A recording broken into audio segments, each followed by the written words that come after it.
HSI officer Robert Dalton LA port check करता है और वापस सिटी जाता है। फिर वो अपनी वाइफ मेरेडिथ को कॉल करके अपने बेटे जैक को बेस्ट ऑफ लक बोलता है। इसके बाद वो गैब्रियल से मिलने जाता है, जबकि गैब्रियल उसे मारने आया है। रॉबर्ट कुछ वक्त के लिए बच जाता है, लेकिन फिर उसे गोली लग जाती है और वो मारा जाता है। यहीं से कहानी स्टार्ट होती है। FBI के नेथन ब्लाइथ एक स्पेशल टास्क फोर्स बनाते हैं, जिसमें मार्क, एम्बर, एवन, क्योंटे और ल्यूक शामिल हैं। इनका मिशन है रॉबर्ट के कातिलों को ढूंढना। टास्क फोर्स को सीक्रेसी मेंटेन करनी है, क्योंकि रॉबर्ट की मौत के पीछे एक बड़ा कार्टेल और इलीगल डील है। टास्क फोर्स रॉबर्ट का ऑफिस और घर इन्वेस्टिगेट करते हैं। शूटर का नाम पता चलता है सीजन मोरेलो। टीम एलेब्रे के अपार्टमेंट जाती है, लेकिन मोरेलो नहीं मिलता, सिर्फ उसके गैंग मेंबर्स होते हैं। स्पेलमैन नाम का कार्टेल कॉन्टैक्ट भी पकड़ा जाता है और वो कन्फेस करता है कि वो कार्टेल के साथ डील फिक्स कर रहा था और रॉबर्ट की मौत का कनेक्शन उससे है। इसलिए पायर 31 पर कार्टेल की इलीगल डील रोकने की प्लानिंग होती है। टास्क फोर्स टाइमली एक्शन लेती है, मोरेलो को मार गिराती है, लेकिन एक आदमी वॉल्चिक इंपॉर्टेंट रेडियो एक्टिव आइटम लेकर भाग जाता है। यानी अब ये एक न्यूक्लियर थ्रेट बन गया है। 2008 का फ्लैशबैक दिखता है। बोरिस और उसका छोटा भाई एंटन एक शेडी डील में फंस गया था। बोरिस उसकी मदद करता है। टेनिस नाम का अमेरिकन एंटन और बोरिस के कॉन्टैक्ट का मिसयूज कर रहा था, लेकिन टोस्टर एक्सप्लोजन में डेनिस और स्टोरेज डिवाइस डिस्ट्रॉय हो जाती है। प्रेजेंट में task force radio active threat को ट्रैक कर रही है। एम्बर और मार्क येवी लोपेस को अप्रोच करते हैं। उसका भरोसा जीतकर कार्टेल नेटवर्क में घुसते हैं ताकि न्यूक्लियर शिपमेंट का राज समझा जा सके। ये अपने ट्रक को बॉर्डर क्रॉस कराने में कामयाब होते हैं। असल में मार्क डिस्ट्रैक्शन क्रिएट करता है ताकि एम्बर और ल्यूक अपना ये मिशन कंप्लीट कर सकें। वहीं अगर पर्सनल लाइफ देखी जाए तो मार्क इमोशनली और फिजिकली परेशान है। एम्बर एडिक्शन स्ट्रगल कर रही है। इसके बाद टास्क फोर्स तिमूर नोविकोव को ट्रेस करने पामडेल जेल जाती है। मार्क तिमूर के अंकल मिखाइल के घर जाते हैं। यहाँ वॉल्चिक भी होता है। वो इन्हें देखते ही सब कुछ डिस्ट्रॉय करने लगता है। यहाँ टास्क फोर्स आ जाती है और एक शूट आउट शुरू हो जाता है। इसमें तिमूर की मौत हो जाती है। मौका देखकर मिखाइल भाग जाता है और डेमन गोली लगने से बुरी तरह जख्मी हो जाता है। अब स्टोरी का फोकस सिर्फ न्यूक्लियर थ्रेट नहीं, बल्कि पर्सनल रिवेंज और वॉल्चिक के पीछे जाना हो गया है। पता चलता है कि डेमन की मौत हो गई है। सर्जन ने सब ट्राई किया, पर उसका बहुत खून बह चुका था। नेथन और इवन ये खबर डेमन की वाइफ कोरा को देते हैं। कोरा बहुत दुखी है। वहीं टास्क फोर्स मिखाइल के घर और उसके नेटवर्क तक पहुंचती है। दूसरी तरफ टास्क फोर्स के HQ में नेथन मार्क से पूछता है कि बेसमेंट में क्या देखा था। मार्क को सिर्फ LA पोर्ट का मैप, कुछ डायग्राम्स और एक नाम गैलेगर याद आता है। नेथन मार्क को गैलेगर, मिखाइल और वॉल्चिक के बीच का कनेक्शन चेक करने के लिए बोलता है और खुद LAPD के डिटेक्टिव्स को टास्क फोर्स से हटाने की प्रॉब्लम हैंडल करता है। उधर वॉल्चिक मिखाइल को तिमूर की गलती के लिए टॉर्चर करता है। वहीं मार्क को समझ आता है उसकी लापरवाही ने टीम और मिशन दोनों को खतरे में डाल दिया। जबकि इवन अपने काम में लगी हुई है। वो मिखाइल के घर का एड्रेस देती है। नेथन अपनी टीम को वहां भेजता है, लेकिन वहां सिर्फ मिखाइल की वाइफ टेत्सियाना मिलती है। पूछताछ के दौरान टेत्सियाना एक इम्पोर्टेंट क्लू देती है, एक वेबसाइट जहां मिखाइल अक्सर वॉल्चिक से कांटेक्ट करता था। टास्क फोर्स उस लीड पर एक्शन लेती है और चाइना टाउन में एक ट्रैप सेट करती है। यहीं पर मिखाइल को फाइनली पकड़ लिया जाता है, लेकिन वो कोऑपरेट करने से इनकार कर देता है। उसकी जिद तोड़ने के लिए टीम उसके कजन डेमेट्री को सामने लाती है और डेमेट्री एक बड़ा राज खोलता है। मिखाइल की एक बेटी है आन्या, जिसका जिक्र कहीं रिकॉर्ड में नहीं था। इवन जो मिखाइल की बेटी जैसी लगती है इंटरव्यू करती है और मिखाइल सब बता देता है। कैसे वॉल्चिक ने उसे मैनिपुलेट किया, मिखाइल ने पैसों की लालच में उसका साथ दिया और अब US में वॉल्चिक के प्लान्स क्या हैं। अब हमें पास्ट दिखाया जाता है, जहां 2018 में वॉल्चिक लंदन की कंपनी ब्लू लायन फूड्स का रिप्रेजेंटेटिव बनकर काम कर रहा था। प्रेजेंट में वॉल्चिक का बंदा डैनियल CCTV डेटा ले आता है, जिसमें मार्क की प्रेजेंस का प्रूफ है।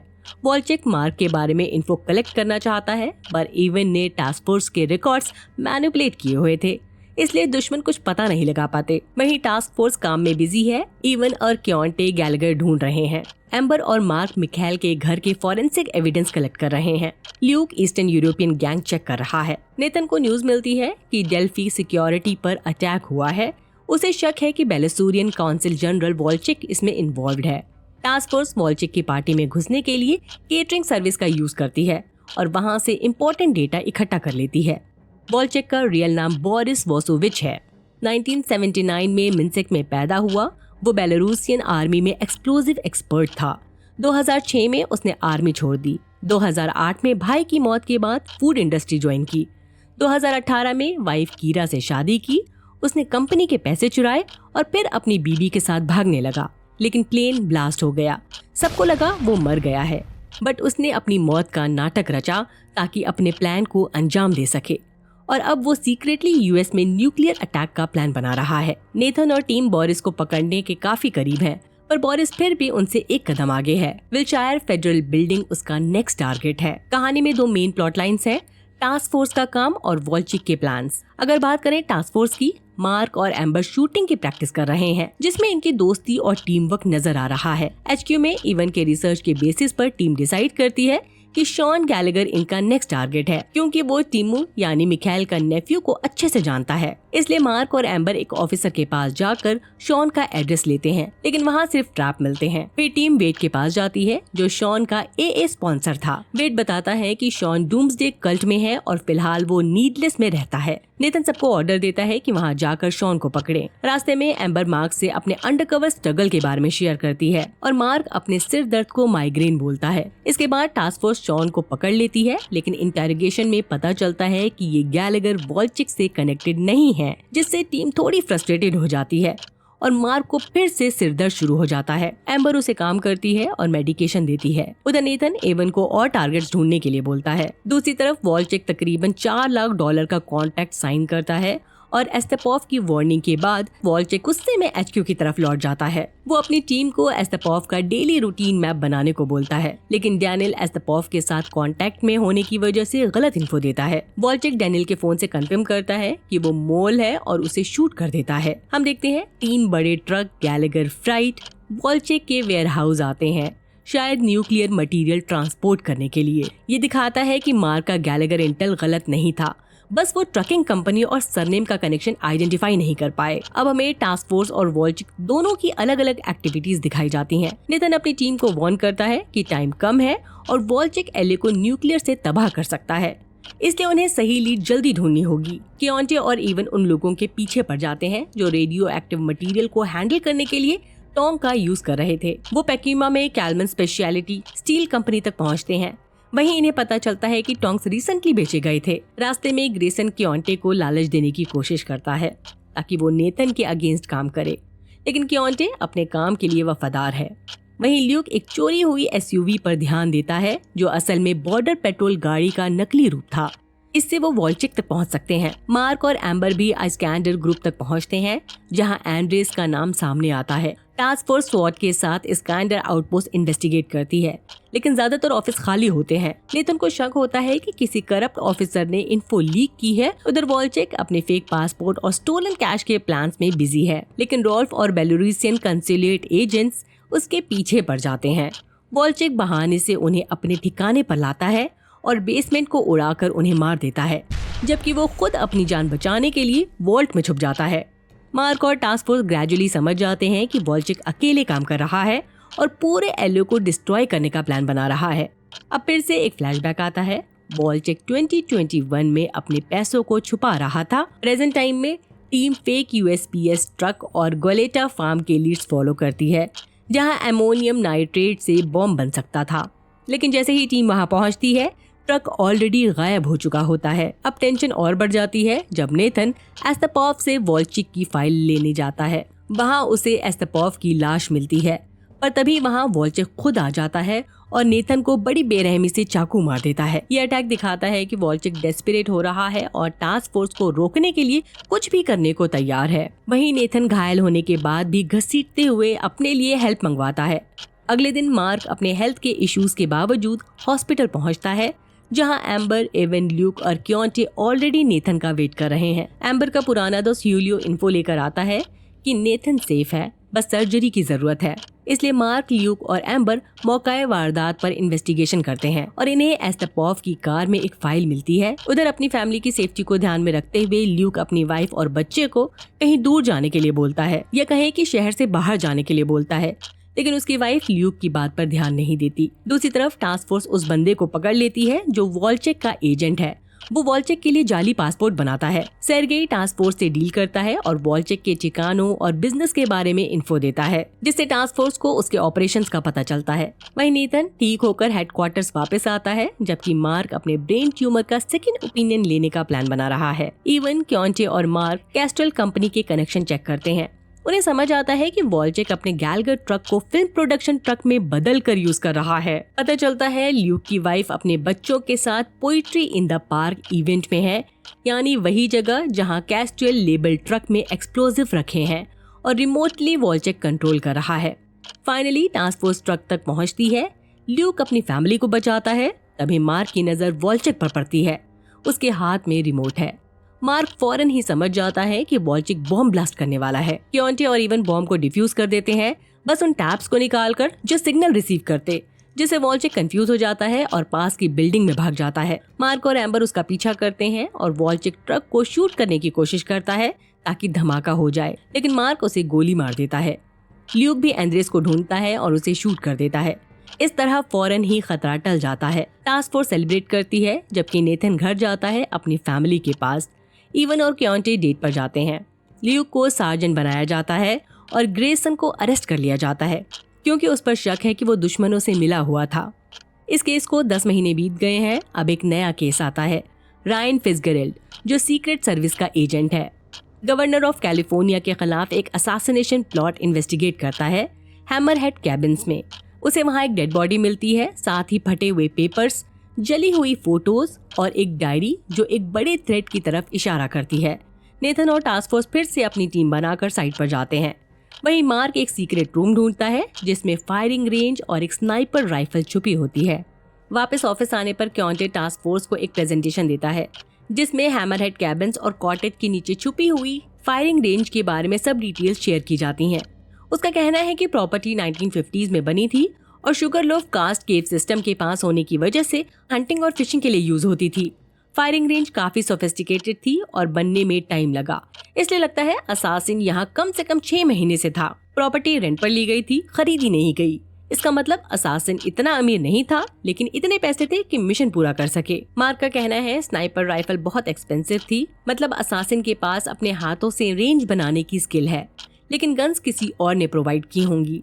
ये लिंक ले जाता है बेरिंग होल्डिंग और सीईओ कैरिन टीओ तक, जो हैमरहेड कैबिन का मालिक है। एम्बर इंटरव्यू लीड करती है और इन्हें पता चलता है कि असैसिनेशन का टारगेट गवर्नर जॉर्ज शेल्बी है, जो फ्यूचर में प्रेसिडेंट बनना चाहता है। नेथन और फिट्ज वेस्ट कोस्ट पर फंडरेजिंग कैंपेन और एफबीआई के कोऑर्डिनेशन का प्लान बनाते हैं, जबकि क्योंटे इवन को बताता है कि मॉली का एक ड्रग डीलर के साथ चक्कर चल रहा है। मॉली इवन की बहन है। इवन ये सुनकर अपसेट हो जाती है। वो चाहती थी कि क्योंटे मॉली की एक्टिविटीज पर नजर रखे। मार्क और एम्बर केरन से पूछताछ करते हैं, लेकिन सिंगापुर की पॉलिटिकल पार्टी बीच में आ जाती है और इन्हें रोक देती है। नेथन सिचुएशन को डिप्लोमेटिकली हैंडल करता है और हो को कन्विंस कर लेता है ताकि टास्क फोर्स को एक्सेस मिले। डेटा के रिसर्च के बाद इवन और क्योंटे ट्रेवर कैलन पर फोकस करते हैं, जिसने कैबिन किराए पर लिया था। पता चलता है उसका क्रिमिनल पास्ट है, वो जेल भी जा चुका है और अब कल्ट का हिस्सा है। नेथन उस पते पर अपनी टीम भेजता है, लेकिन एक बंदा वहाँ से भाग जाता है। टीम को समझ आता है पेस्टरनैक शायद असासिन नहीं है, लेकिन इन्हें श्योर होना है, इसलिए ये पेस्टरनैक को पकड़ लेते हैं। वो इंटेरोगेशन में बताता है कि कोई और उसका नाम यूज कर रहा था। इवन इनक्रिप्टेड चैट रूम में जाकर असासिन से कांटेक्ट करती है और मैनिफेस्टो के नोट्स डिक्रिप्ट कर लेती है। नेथन रियलाइज करता है कि पेस्टरनैक का पकड़ा जाना असासिन के प्लान का हिस्सा था, ताकि टीम क्लूज का पीछा कर सके। मैनिफेस्टो में विलन का मैसेज है कि सरकार सब कुछ कंट्रोल करती है और आम लोगों को दबा देती है। अब तुम लोगों को दिखाया जाएगा कि जब तुम्हारे पास कुछ भी न हो तो कैसा लगता है। ये काफी क्रिप्टिक मैसेज है। अब हमें फिर से फ्लैशबैक दिखाया जाता है। 2023 में एक गनमैन नेशनल फॉरेस्ट में हिरन का शिकार कर रहा है। वो अपनी राइफल लोड करता है और हिरन को मार देता है। इसके बाद वो अपने दोस्त से बात करता है, फिर वापस आता है और फेक न्यूज और हेट कंटेंट कंज्यूम करता है। उसकी पार्टनर उसे अपने डॉग को वेट के पास ले जाने के लिए बोलती है, लेकिन वो रूड बिहेव करता है। 1 महीने बाद पता चलता है उसकी पार्टनर उसे चीट कर रही है।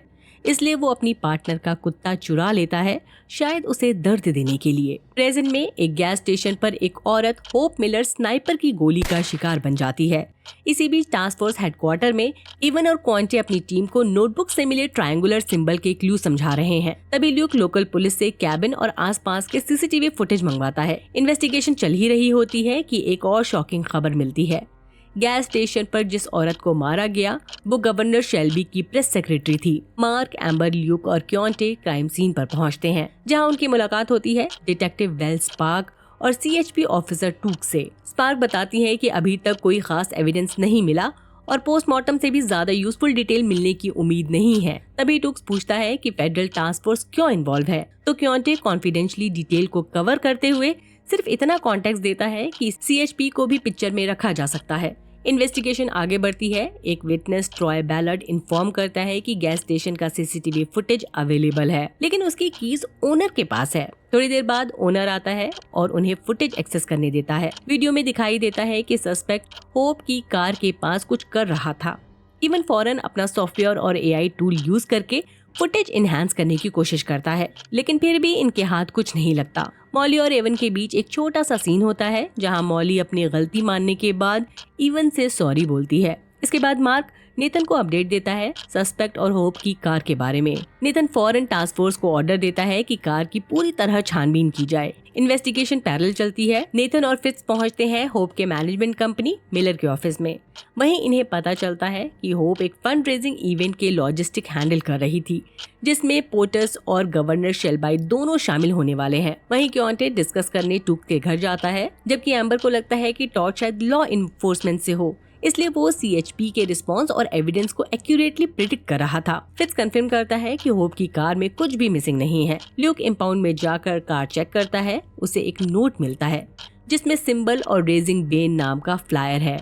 एम्बर डीईए कॉन्टैक्ट का यूज करके ड्रग सप्लायर पोस्ट करती है ताकि क्लूज मिल सके। एम्बर और क्योंटे टॉबिन का सब्स्टिट्यूट बनकर माइक कॉलिन से मिलते हैं। कॉलिन्स इनका झूठ पकड़ लेता है, लेकिन एम्बर स्मार्टली हैंडल करती है। मार्क नोटिस करता है कि कोई एम्बर को रिकॉर्ड कर रहा है, इसलिए वो उसके पीछे जाता है। तभी शूट आउट शुरू हो जाता है। रिकॉर्डिंग करने वाला एक्चुअली टॉड ही है और वो टास्क फोर्स से काफी आगे है। यहाँ एम्बर को एक नोट मिलता है, only death can stop me. इससे लगता है कि टॉड पब्लिक सर्वेंट को टारगेट कर रहा है। उसका एंड गोल गवर्नर शेल्बाई से स्टार्ट होकर प्रेसिडेंट तक हो सकता है। वाइफ का चीटिंग इंसिडेंट शायद उसके आइडियोलॉजी में ऐड हुआ हो या फिर सिर्फ पर्सनल ट्रिगर था, लेकिन उसके बारे में एक चीज पता चलती है, वो अपने पर्सनल केमिस्ट्री लैब में एक नर्व एजेंट बना रहा है जो बाद में काम आएगा। दूसरी तरफ एलएपीडी ऑफिसर हैना मार्क के घर आती है। तभी मार्क को एम्बर का मैसेज आता है। वो काम के बारे में बात करना चाहती है, लेकिन मार्क उसे इग्नोर कर देता है। अगले दिन एम्बर देखती है कि मार्क ने अभी तक मैसेज का जवाब नहीं दिया। बाद में इवन अपनी बहन मॉली के घर जाती है। उसे देखकर एवन शॉक हो जाती है कि वो एक सस्पिशियस गाय के साथ वक्त बिता रही है। तभी एवन को फौरन ऑफिस निकलना पड़ता है, लेकिन एवन को शक है कि मॉली का दोस्त खतरनाक हो सकता है, इसलिए वो उसकी लाइसेंस प्लेट नोट कर लेती है। टास्क फोर्स इकट्ठा होते हैं। क्योंटे रेजिंग बेन का सीसीटीवी फुटेज दिखाता है। व्हीकल का मॉडल आइडेंटिफाई हो जाता है और फिट्स कहता है कि रजिस्ट्रेशन डेटा के थ्रू असैसिन का पता लगाया जा सकता है। इवन मैनिफेस्टो से लिंक दिखाती है एक radio show host Randy Mankin से, जिसका शो टॉड सुनता है, ट्रूथ टू पावर आवर।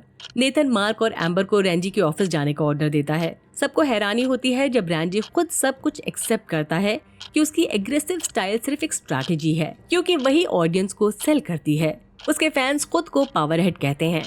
इसके बाद रैंडी टास्क फोर्स को प्रॉब्लमैटिक पोस्टर की एक लिस्ट देता है। नेथन फौरन इंस्ट्रक्शन देता है। मार्क को कहता है मॉनिटरिंग एक्सपैंड करो और उन लोगों पर भी नजर रखो जो मैनिफेस्टो के फ्रेजेस और रैंडी के वर्ड्स को रिपीट करते हैं। साथ ही फिट्स को ऑर्डर देता है कि वो पोर्टस और गवर्नर शेल्बाई के फंडरेजर का अपडेटेड शेड्यूल रेडी करे।